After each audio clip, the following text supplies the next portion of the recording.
حضرت عمر کا اسلام لانا اسلام کے لیے عزت کا ذریعہ بنا، اور بلند آواز سے نعرہ تکبیر مکے کی فضاؤں میں بلند ہوا۔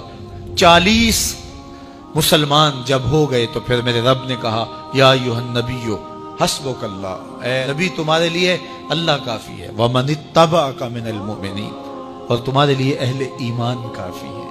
حضور علیہ السلام کے حوالے سے ان کی حساسیت اور ان کا جوش و جذبہ اور ان کی غیرت ایمانی دیدنی تھی۔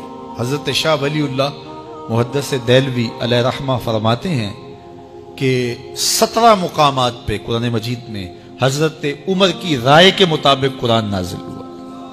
یہ اللہ نے حضرت عمر کو شان عطا فرمایا۔ اور پھر جب حضور علیہ السلام کے وصال کے بعد حضرت عمر سیدنا صدیق اکبر کے وصال کے بعد بھی تخت خلافت پہ بیٹھے، 22,55,000 مربع میل پہ آپ کی حکومت کی حدود پھیل گئی، اور حضرت عمر کی حکومت صرف انسانوں پر نہیں تھی، عمر کی حکومت پانیوں پر بھی تھی، عمر کی حکومت آگ پر بھی تھی، عمر کی حکومت ہواؤں پر بھی تھی، اور عمر کی حکومت دھرتی پر مٹی پر بھی تھی۔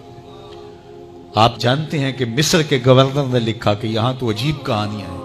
کیا ہوا؟ کہا کہ دریائے نیل اتنی دیر تک چلتا نہیں جب تک ایک نوجوان لڑکی کو زیورات سے آراستہ کر کے نیل میں ڈالا جاتا ہے، پھر نیل چلتا ہے، اور یہ برسا برس رسم جاری ہے۔ حضرت عمر کے پاس جب یہ پیغام پہنچتا ہے تو حضرت عمر نیل کو خط لکھ رہے ہیں، بسم اللہ الرحمن الرحیم، مصر کے نیل کے نام عمر کا خط، اور آگے لکھتے ہیں اے نیل اگر تو اللہ کے حکم سے چلتا ہے تو چل، ورنہ تیری کوئی ضرورت نہیں ہے۔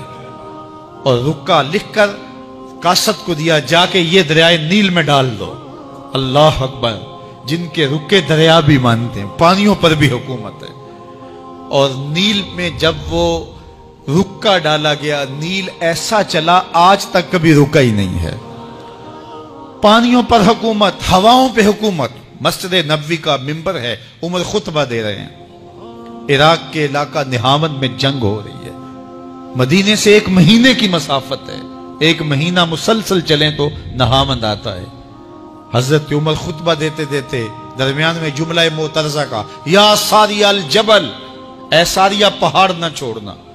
لوگ حیران ہیں کیا ماجرا ہوا کہ ہم سے مخاطبہ ہے، ساریہ نہاون میں ہے، اور کہا ساریہ پہاڑ نہ چھوڑنا۔ 1 مہینے کے بعد جب وہاں سے قاصد آیا، اس نے کہا اللہ نے فتح دے دی۔ کہا کیسے؟ کہا پہاڑ کو چھوڑ کر دشمن پر ٹوٹنے لگے تھے، آگے بڑھنے لگے تھے، ان پر حملہ آور ہونے لگے تھے۔ اچانک عمر کی آواز آتی، پہاڑ کو نہیں چھوڑنا، چونکہ اگر ہم پہاڑ کو چھوڑ دیتے دشمن پیچھے سے حملہ آور ہونے کے لیے تیار کھڑا تھا۔ تو کہا بس ہم پہاڑ کو اپنی پشت پہ رکھا، اور اللہ نے اسی دن ہمیں فتح عطا کر دی۔ ہوائیں بھی ان کا پیغام پہنچاتی ہیں، پانی بھی ان کا حکم مانتے ہیں۔ اس زمانے میں فائر بریگیڈ سسٹم نہیں تھا، لیکن ایک آگ بڑھتی آ رہی ہے شہر کی طرف۔ لوگوں نے حضرت عمر کو بتایا، امیر المومنین، آگ پھیلتی آگے بڑھتی چلی آ رہی ہے اور شہر کو اپنے قابو میں لینے والی ہے۔ عمر اپنی چادر اتارتے ہیں اور حضرت تمیم داری کو دیتے ہیں، کہا یہ چادر لے جاؤ اور ایسے ایسے کرو، آگ پیچھے بھاگتی چلی جائے گی۔ تو چادر ہلاتے جاتے ہیں حضرت تمیم داری، اور آگ پیچھے بھاگتی چلی جاتی۔ مٹی بھی حکم مانتی ہے۔ ایک لونڈی کھڑی رو رہی ہے راستے میں، کہا تجھے کیا ہوا؟ کہا ٹھوکر لگی، میرا تیل زمین میں بہہ گیا، میری مالکہ بڑی سخت ہے، وہ مجھے کہے گی تم نے یہ کیا کیا۔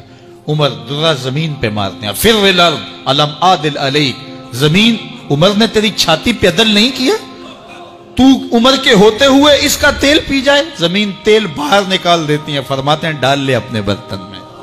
تو یہ عمر کے ان کا حکم مٹی بھی مانتی ہے، ان کا حکم ہوائیں بھی مانتی ہیں، دریا بھی مانتے ہیں، ان کا حکم پانی اور آگ بھی مانتی ہے۔ وہ عمر، میرے حضور فرماتے ہیں ان الشیطان یفر من ذل عمر، میرا عمر وہ ہے جس کے سائے کو دیکھ کے شیطان بھی بھاگ جاتا ہے۔ حضرت عمر رضی اللہ تعالیٰ عنہ نے ایک بہترین نظم و نسق دیا اور امور سلطنت کو اس انداز سے منظم کیا۔ ایک غیر مسلم مفکر کہتا ہے اگر اس امت کو ایک اور عمر مل جاتا پوری دنیا پہ حکومت مسلمانوں کی ہوتی۔ ایک دن مسجد نبوی سے باہر حضور تشریف لا رہے تھے، دائیں ہاتھ میں حضرت ابو بکر کا ہاتھ تھا، بائیں میں حضرت عمر کا ہاتھ تھا۔ ایسے باہر کی جانب آ رہے تھے، دروازے سے کوئی بندہ داخل ہوا تو اس کو دیکھ کے حضور نے فرمایا ہا کازا نبعث یوم القیامہ، قیامت کے دن جب قبروں سے اٹھائے جائیں گے ہم ایسے ہی اٹھیں گے، میرے دائیں ہاتھ میں ابو بکر کا ہاتھ ہوگا، بائیں میں عمر کا ہاتھ ہوگا۔ اللہ اکبر، جے شک ہووی تے چل مدینے، جے شک ہووی تے چل مدینے، آ ویکھ لے جوڑ مزاراں دا بن یار نبی دیاں